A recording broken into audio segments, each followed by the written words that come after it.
All right, bring this back on over. And I've got my heat turned off. My oven is on.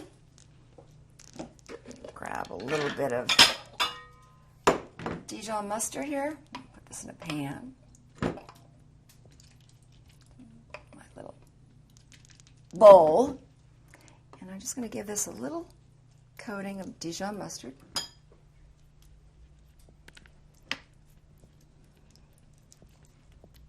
Coat it on this side. I want to let it set for a minute. While I'm letting it set for a minute, I'm going to strip some of my rosemary. And I'm just going back against the grain of the stick, rosemary stick. And I actually staved these sticks because I can then turn around and use these sticks. I'll put them in the freezer. And if I want to do kebabs, I can take pieces of lamb or chicken and use this as a kebab, wet it a little bit, and put it out on my grill. And I've got great kebabs with rosemary flavor. Okay, that's about enough. Nice bit of parsley.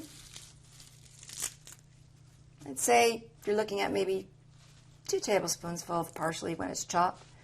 And a nice bunch of mint. Mint goes so lovely with the lamb. Okay, we're just going to use our knife. Wipe that off. And I'm just rolling all of these together. You don't have to chop them separately. Don't worry about being perfect. But again, this movement is really essential. It's a part of your arm.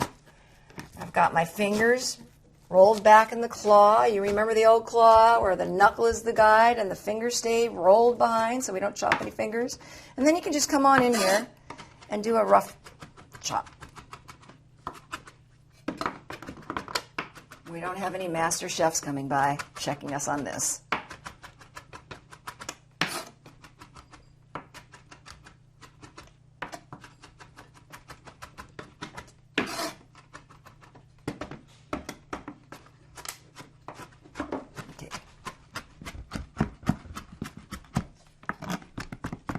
Nice and fine.